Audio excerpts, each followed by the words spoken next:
you going, guys? The 200 Series Sahara with our T-Series install, so it'll be looking like this. You're going to be putting the big screen in. You would have had the 200 Series Sahara kit.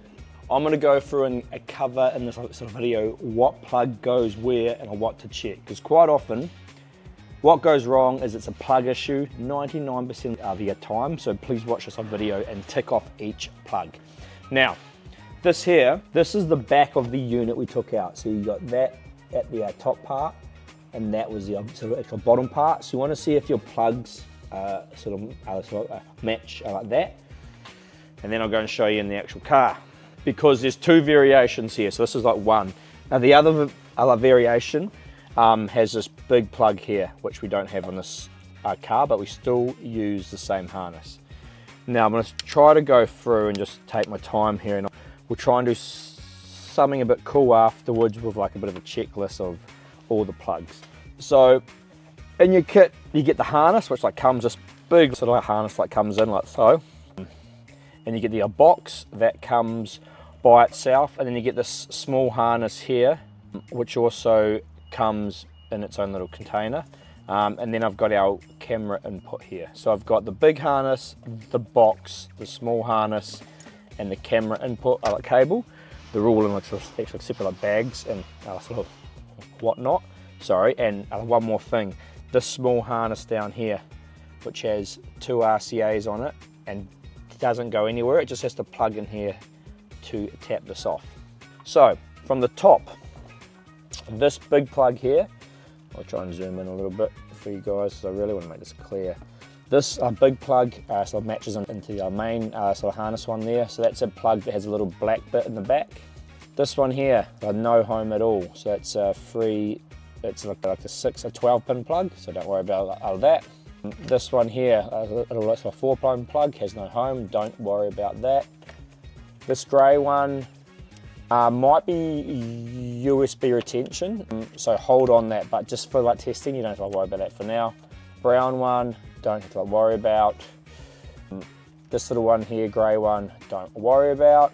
There we go, and then here we've got this other plug here into the harness as well. You can see the Vhedia wires there, that one is going into there. So 1, 2 plugged in.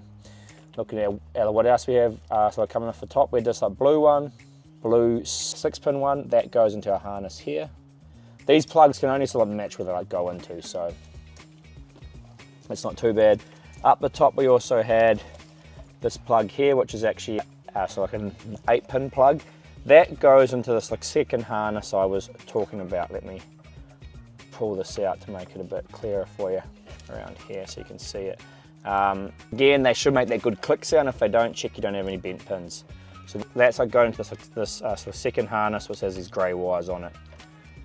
Here we also had a 10-pin one that goes in as well. So those two are plugged in. From the top plugs, we also had our blue one that goes into our cap in this like sort of silver box here. So I've covered all the plugs that were from the top of the unit right now. Then from the actual harness, the grey one plugs into here. The other one, which is another small little grey one, plugs into here. So that's actually coming out of here. I might shift this a bit so it's a little bit tidier. Yeah, it was actually coming out of this one here to here.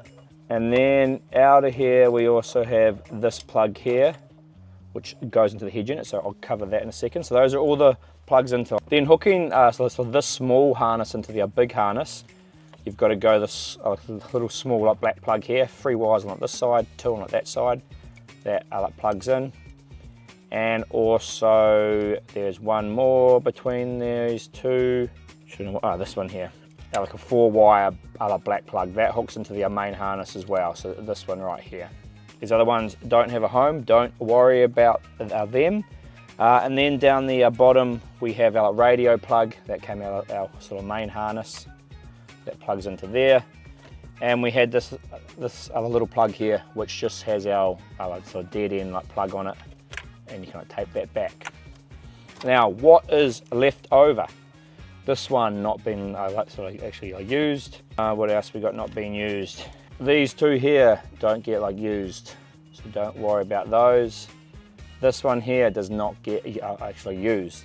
Now what we do use and what does go into the head unit is our black one here, our radio plug here, our reverse camera light one, so that's our little pin here, and that goes into the RCA from the main harness. That's like coming out of here. There's like a second RCA that comes out of here. Don't use that. That is not needed. And we keep going down. This here plugs into a small side bit on our head unit, and that is basically everything apart from also the small, actual white plug here. That goes into our head unit too. Now, let me go and plug them into the head unit, and I'll show you where each of them go. I'll try and take you through this. So we've got this one here, needs to plug into here. That came out of that small silver light box. A video one into the RCA, plugs into here. Two white ones here, which actually are the CANBUS TX and RX, plug into there.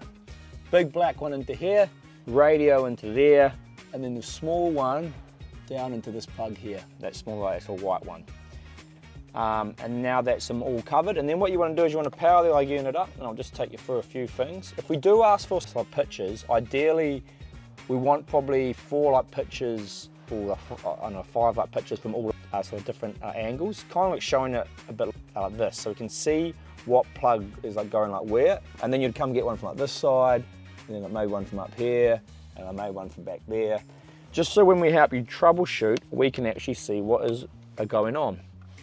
Now what we want to do is we want to give the car a bit of power. Excuse the video being quite long here. We've just had a few problems with this, and we just want to, I know there's heaps of plugs on these actual units, and they are a bit harder than a lot of our actual other ones to install. So we just want to try and make sure that we cover every plug. We'll try and do something cool in the video where we try to circle them and make like a checklist or something. We'll do the best we can there. There is other plugs you will need for the install. I haven't talked about the GPS or anything for now, like these sort of things, but I'm just kind of covering the first stage of it to check that everything's sort of working. And then, so once it powers on, I'll tell you what we have to check. So first, you probably need to come into your actual apps here, car info, amp settings, and set this volume here. You can see I can go up and down. You want to set that to 50. And then you want to come into your radio app, and you just want to push on here, push and hold, sorry. Work, don't they? Cool. And now we've got sound, and we've got reception. And you see I'm doing the volume controls here to adjust that. So we've got the steering wheel controls, we've got the volume, we've got actual radio reception. And the last thing we want to check that we've got going on, actually there's 2 more things. We want to check we have a reverse camera. So it's cool, we've got a reverse camera happening. And then we want to just check that our AC controls work. So we're all happy there with all the plugs and how they're all in, and I guess we can go through now and finish off the install. Hopefully if you're having some dramas, this video helped you out a bit. I know there is a lot of cables here.